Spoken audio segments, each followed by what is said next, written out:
안녕하세요. 닥터 유 유태우입니다. 오늘의 주제는 제도의 뒷면은 권력, 의존, 그리고 낭비, 이런 주제입니다. 조금 좀 복잡하신가요?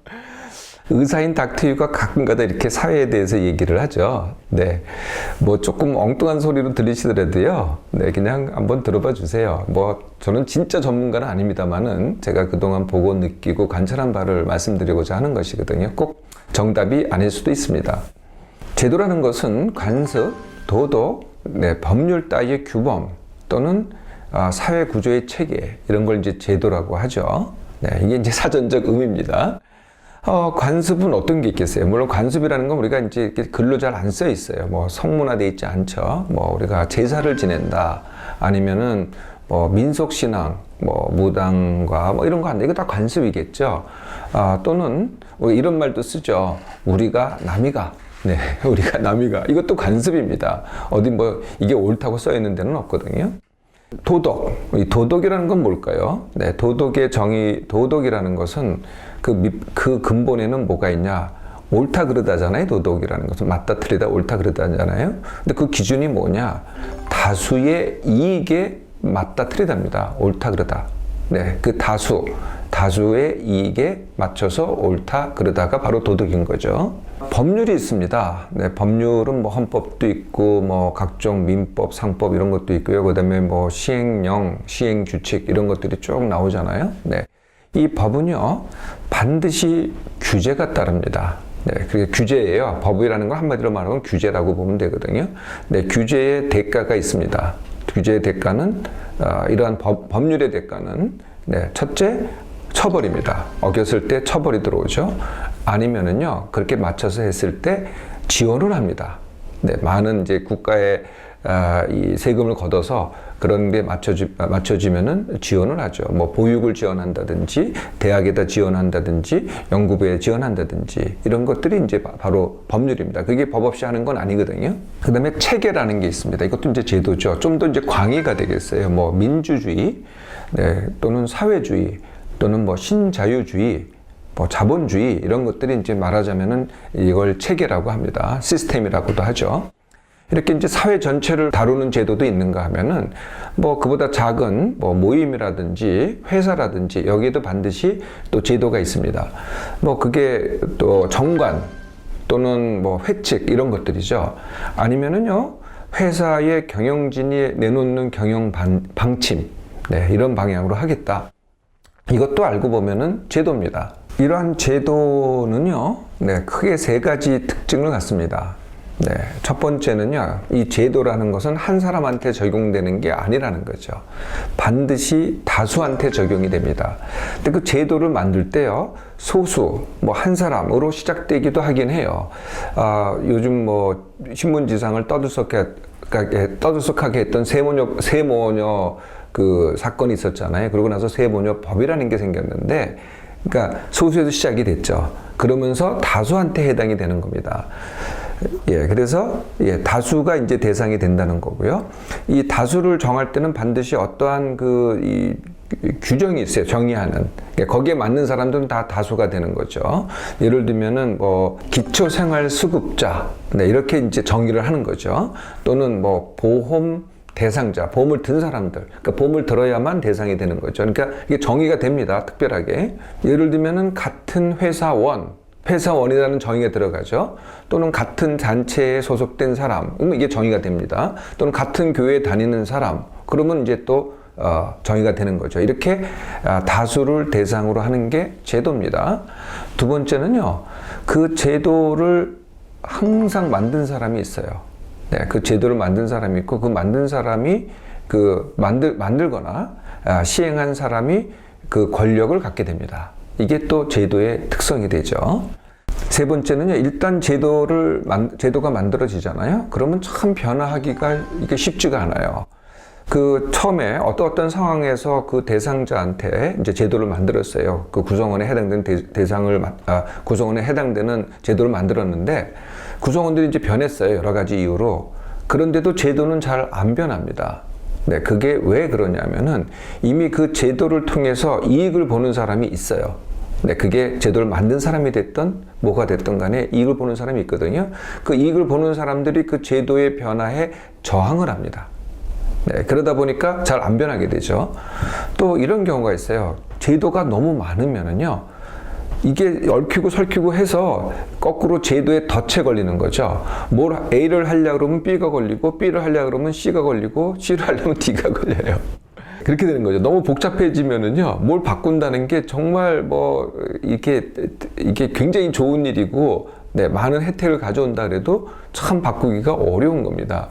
자, 이런 것이 제도인데요. 이 제도가 거의 모든 것이다, 만능이다 라고 믿는 사람들이 많습니다. 네, 그래서 이분들의 꿈은 이런 거예요. 정말 그런 게 많죠, 사실은. 뭐 조그만 거 하나 바꿨는데 굉장히 많은 사람한테 도움이 돼요. 네, 이런 경우가 정말 있긴 있습니다. 네, 뭐 하나 바꿨는데 그렇게 되는 경우가 있죠. 네, 이런 분들의 꿈은요, 뭐냐면은 세상을 바꾼답니다. 네, 내가 조금 뭔가를 하면은, 내 세상을 바꿀 수 있는데? 이렇게 되는 거죠. 근데 제도를 바꾸면은 세상을 바꿀 수 있다. 네. 어떤 분들이 그러겠어요? 뭐, 정치인, 사회운동가, 사회개혁가, 또는 경영인. 경영인들도 이제 계속 연구를 하고, 어떻게 하면 변화할까를 계속 연구를 하고, 조금 바꿔서 크게 성과를 낼까? 네, 크게 바꿔볼까? 이걸 연구하는 사람들입니다. 제도를 만드는 사람들이죠. 이렇게 제도를 만든 사람들은요, 그 제도를 바꾸기를 원치를 않습니다. 네, 그게 왜 그런 것 같아요? 바꾸면은 자기의 권력이 없어지기 때문에. 그러니까 제도를 만들고 시행하는 사람이 권력이거든요. 네, 그거를 바꾸자 그러면은 자기 권력이 없어지기 시작하는 거죠. 그러니까 저항할 수밖에 없는 거거든요. 이런 제도가 물론 이제 많은, 굉장히 사회 발전에 큰 역할을 합니다. 그걸 부정하자는 건 아니고요. 그 제도의 뒷면에는 무엇이 있을까? 네, 말씀드린 대로 세 가지가 있습니다. 권력, 의존, 낭비. 네. 그러니까 제도가 존재를 하려면은요, 그걸 만든 사람, 거기에 따른 사람이 존재를 해야 되는 거거든요. 네. 그래야 제도가 존재를 하는 거죠. 네. 그래서, 네. 그 제도를 만든 사람은 권력을 갖게 되고요. 그에 따르는 사람은 의존하게 됩니다. 제도는 정말 그 사회 발전에 또는 사람들에게 굉장히 많은 이로움을 행합니다. 네, 그럼에도 불구하고요, 그 제도의 뒷면에는 네, 또 다른 면이 있다는 거죠. 그게 권력, 의존, 또 낭비라는 겁니다. 제도가 존재하는 것은요, 네, 그 제도를 만들고 시행하는 사람의 권력이 있고, 네, 그 다음에 그걸 따르는 의존하는 사람이 있기 때문에 제도가 존재를 합니다. 각자가 알아서 자기 할 일하고, 네, 그냥 의존하지 않고, 네, 다 문제를 갖다 스스로 알아서 해결하면은 제도의 존재 자체가 필요 없는 거죠. 그러니까 제도가 꼭 당연한 게 아닙니다. 내가 스스로 할 수 있는 일을 갖다가 하지 못하고 권력자한테 양보하는 것, 위임하는 것, 의존하는 것, 이게 바로 제도라는 거죠. 제도에 어떻게 의존하는지, 네, 제가 경험했던 하나의 예를 들어보겠습니다. 제가 미국에 유학했을 때, 정말 그 당시에는 제가 쇼킹했습니다. 굉장히, 이런 일이 있구나라고, 이제 놀란 사건인데요. 제가 미국 병원에서 수련을 받으면서 이제 애를 받게 됐어요. 네. 그래서 이제 애를 받으러 갔는데, 산모가요, 이게 10대예요. 그래서 잘 보니까 한 15세더라고요. 만 15세. 네, 그래서 이제 당연히 애기 아빠는 어딨냐 물었더니 애기 아빠가 누군지를 모른대요. 이게 말이 될까요? 근데 모른대요. 네, 그래서 하여튼 그런가 보다 했는데 그 산모의 엄마가 왔더라고요. 그래서 엄마의 나이가 몇 살인가 그랬더니 엄마의 나이가 28이에요. 그러니까 할머니가 될 사람의 나이가 28이라는 거죠. 그러니까 할머니가 그 13살 때 이 산모를 낳았어요. 이 산모는 15살 때 또 아기를 낳고 있는 거죠. 이게 도대체 무슨 일인가? 네. 처음에 이해가 안 됐는데요. 나중에 알게 된 사실이 뭐냐면은, 미국 얘기긴 합니다. 뭐 우리나라도 그렇게 될지는 모르겠는데, 미국에서는 애가 둘만 있잖아요. 네. 그러면은 5식구가 먹고 산대요. 네, 그러니까 애가 어쨌든 아기가 둘만 있잖아요. 그러면 5사람 먹을 걸 갖다가 국가가 대준다는 거죠. 네, 그래서 애기 아버지가 중요하지 않아요. 네, 남편이 나를 부양하는 게 아니라 남자가 나를 부양하는 게 아니에요. 정부가 나를 부양하니까 내가 그냥 애를 낳는 거죠. 네, 이걸 이제 나중에 깨닫게 된 겁니다. 그러니까 결국은 어떻게 돼요? 제도에 의존하는 사람들이 점점 그런 제도가 있으니, 물론 처음에는 그런 사람이 있으니까 그런 제도를 만들었을 것 같아요. 근데 나중에는 그런 제도가 그렇게 의존하는 사람들을 양산해 가는 거죠. 제도의 낭비 측면을 한번 볼까요? 네, 제도가 어떻게 낭비를 하게 되나. 이것도 이제 제가 미국에 있을 때 겪었던 건데요. 미국에서는 이제 백화점, 여러 다른 백화점이 하나의 장소에 모여 있습니다. 그걸 이제 몰이라고 하는데요. 제가 A 백화점이라는 데서 이만한 상품을 샀어요. 그리고 다시 B 백화점이라는 데서 크기가 비슷해요. 이만한 상품을 샀거든요. 그런데 그 B 백화점에서는 포장을 해줘요. 무료로. 그런데 제가 그 산 제품을 갖다가 포장해달라고 하다가 생각이 좀 바뀌어가지고 크기가 거의 같은 A 백화점에 산 이 물건을 이 B 백화점에 산 물건 대신 포장해 줄 수 없느냐고 요청을 했어요. 그랬더니 그 포장하는 사람이 고개를 갸웃갸웃하더니 잘 모르겠대요. 그러더니 자기 매니저한테 가더라고요. 그 매니저가 나왔어요. 그 매니저가 고개를 또 갸웃갸웃하더니 안 된대요. 네, 이게 제도입니다. 그게 뭐가 다르겠어요? 결국은 저는 따로 포장비를 내고 포장을 했거든요. 네. 그러니까 제도를 딱 만들어 놓고 거기에 딸을 내다 보니까 이게 낭비가 되는 거죠. 뭐 누구의 낭비든 시간과 그 사람도 고민하느라고 낭비를 했고, 저는 저대로 또 비용을 따로 냈으니까 또 낭비가 됐고. 우리나라에서 있는 자동차 보험의 예를 들어볼까? 이것도 이제 제도입니다. 네, 자동차 보험을 하면은요, 저도 여러분 다 한 번씩 자동차 보험 때문에, 그러니까 사고가 나서 이제 수리를 받아봤잖아요. 네, 수리를 하면 어떻게 돼요? 반드시 지나치게 수리를 합니다. 네, 근데 그 비용을 누가 대느냐? 네, 보험회사가 되는 것 같잖아요. 근데 결국은 내가 되는 겁니다. 알고 보면은. 네, 그래서 누가 이익을 갖느냐? 네, 수리한 회사가 이익을 갖게 되는 거죠. 내가 만약에 보험하고 별개로 내가 자동차가 고장이 나서 수리할 때는 그렇게 비용을 내지를 않아요. 네, 불필요한 걸 갖다 자꾸 하게 된다는 거죠. 이게 낭비죠. 사회 전체로 보면은. 이게 제도의 낭비입니다. 또 어떤 낭비가 있는지 아세요? 제도를 만들었으면은요, 그걸 운영해야 되잖아요. 이 운영비가 또 낭비입니다.